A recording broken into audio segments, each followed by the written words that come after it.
Thanks. Well, as you can tell from my biography, I'm not an expert in water. I'm not only not the many things that Margaret said about herself, but I don't have even a tiny fraction of the laudatory role she's played on water policy. So I will try to do justice to Steve, but perhaps because I'm a generalist, I can hit to a general audience, which I suspect is most of us here at ILSI. So when you look at the issue of water and agriculture, there's several revolutions, and we're at the tipping point of what Steve would call a third revolution around water and agriculture.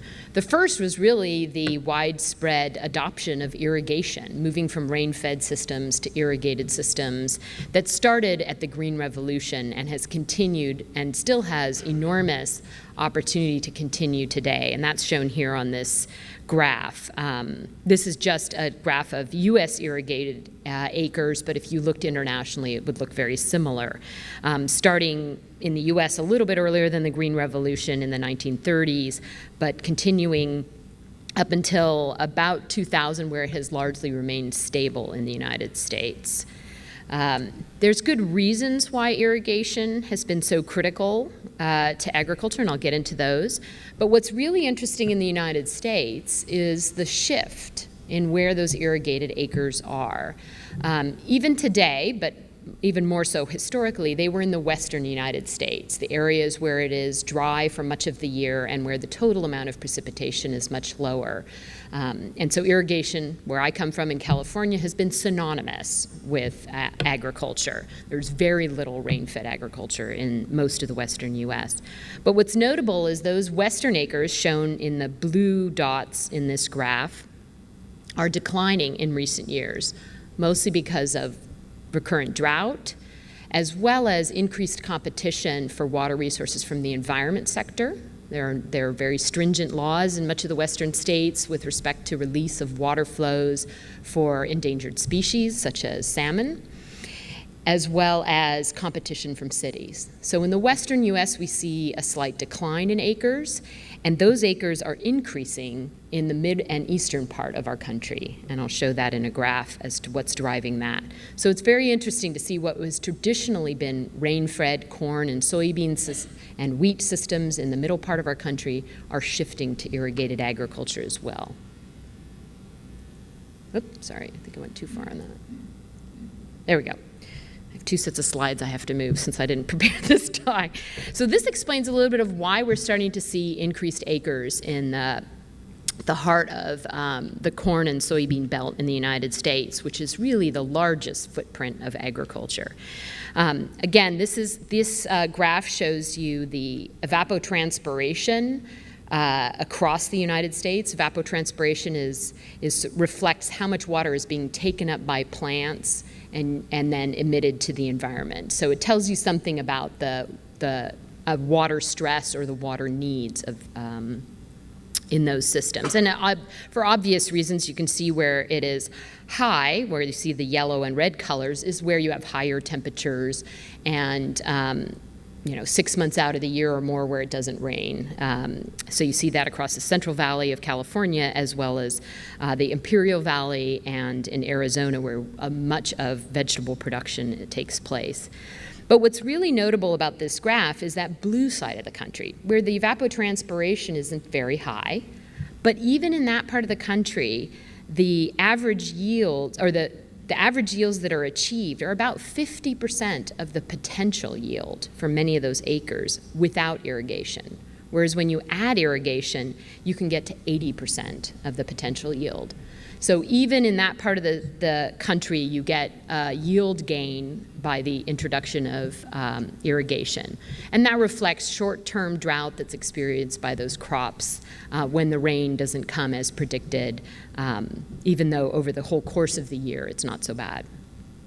So that's a very interesting trend in the United States and poses some interesting policy issues for a part of the country that hasn't heretofore really thought of water as a scarce commodity. In the West, we know it's scarce, and we've gotten quite serious in recent years about that. So the second revolution in the interface between water and agriculture was the introduction of pressurized irrigation systems. And this occurred relatively recently. And you can see that in this graph, sort of starting around in the 1970s.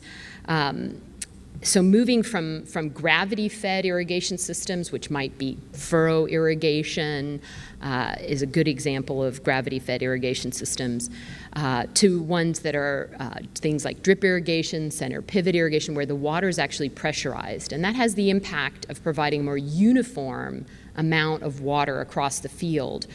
Gravity systems are notorious for their lack of uniformity, so you put more on in order to compensate for that, the deficits in some areas. So pressurized irrigation was very notable in reducing the total amount of water that had to be applied to still retain the yield benefits. And you can see that in this graph here. Even though the amount of acres shown in the solid line continued to rise, around 1969, 1970, where you had the introduction of pressurized irrigation, the total amount of water applied to those acres, shown by the red dots and the line that is the dotted line going down, decrease. So you had a substantial decrease in the amount of water applied, a 25% decrease over this period of time, despite increasing the total number of acres. So you're getting a lot more water use efficiency with pressurized systems. And this is a slide from my previous life at UC Davis, where water was a very big topic of ours. And this is data from California, just to show you what that meant in the western United States. For us, this is often associated with drip irrigation systems. Looking from that time in the late 60s when we introduced pressurized systems to a few years ago, the total amount of water applied to agriculture in the state declined modestly, but very importantly, the amount of crops produced, the volume or weight of crops went up very substantially. So you really were getting more crop per drop. Interesting, this is a side note, the value, the economic value of each drop of that water also increased very dramatically.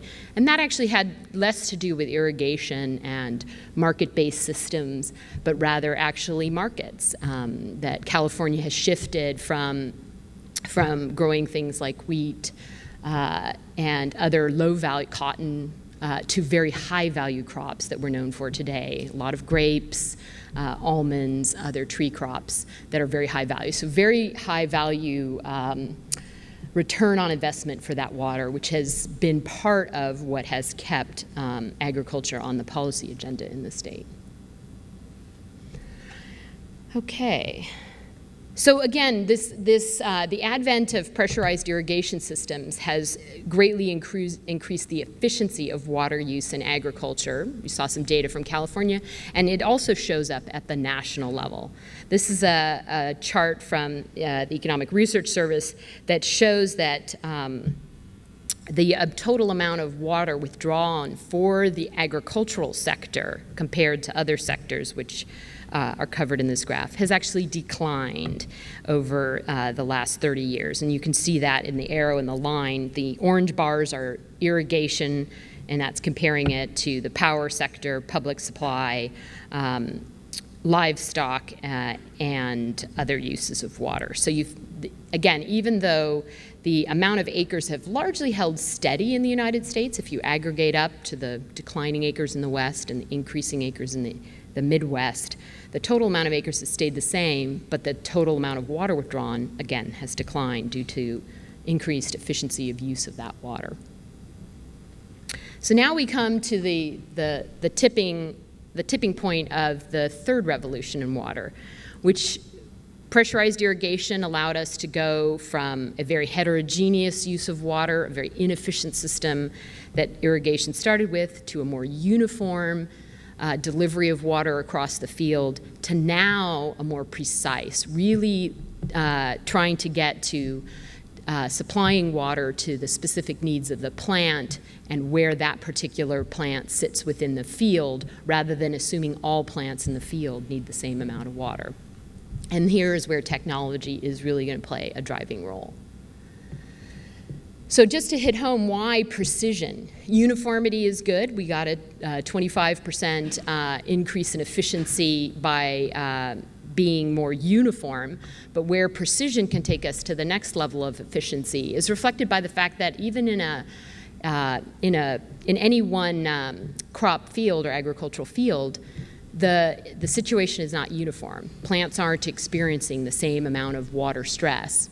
And this is shown in both of these images here. These are using different kinds of imaging systems, from largely aerial imaging.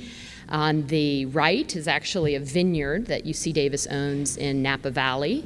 And on the left is the vineyard. On the right, this is a commercial pistachio orchard in the Central Valley of California. And without my even telling you what kind of the images are, I think it's very obvious that by any of these measuring systems, there's a great degree of heterogeneity in that field.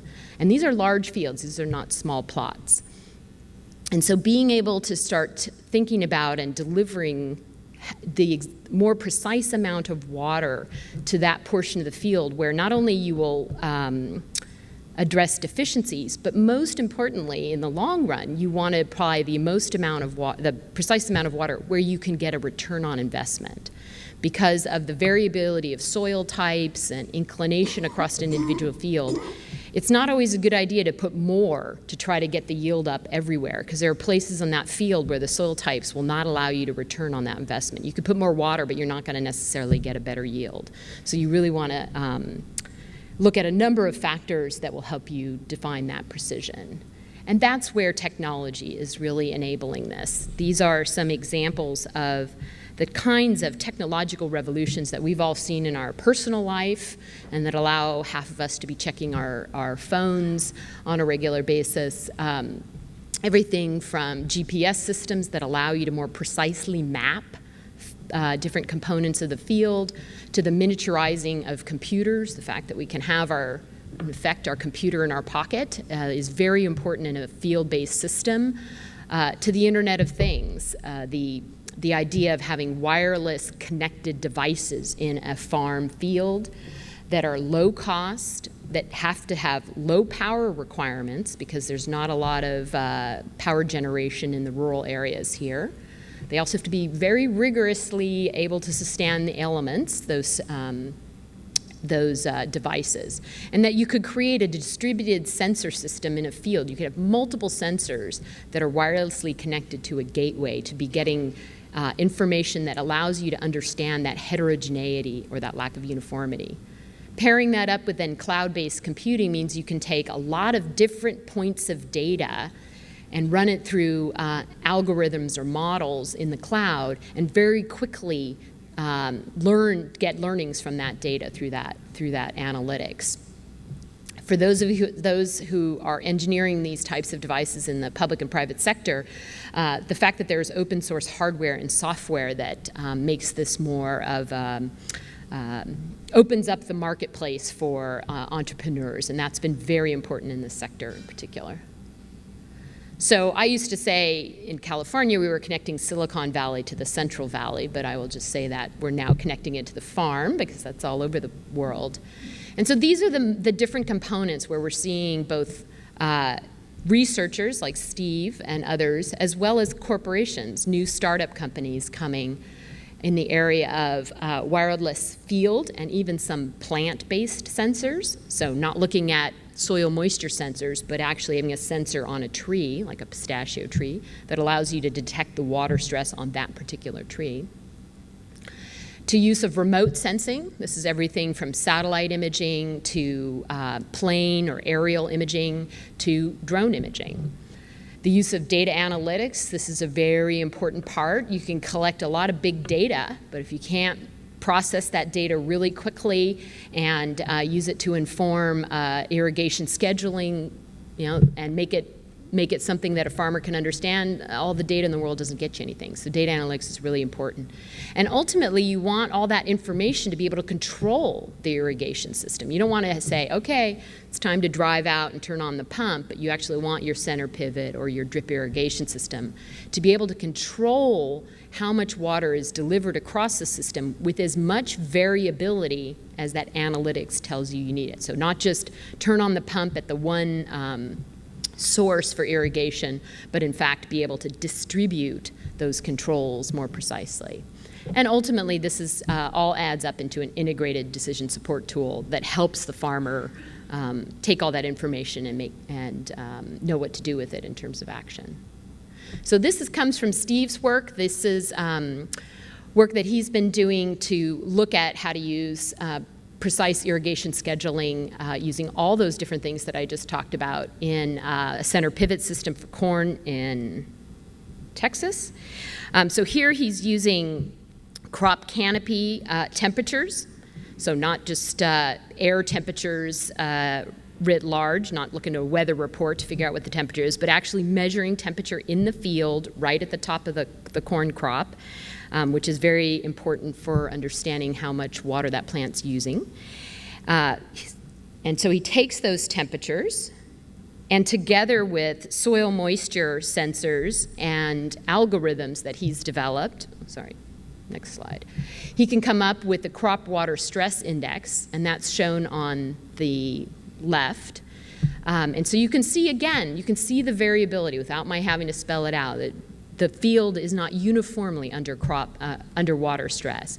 And then he can use that to prescribe an irrigation map for that center pivot, which will then distribute through precise controls, distribute the amount of water that's applied at different portions in the field to match the water stress.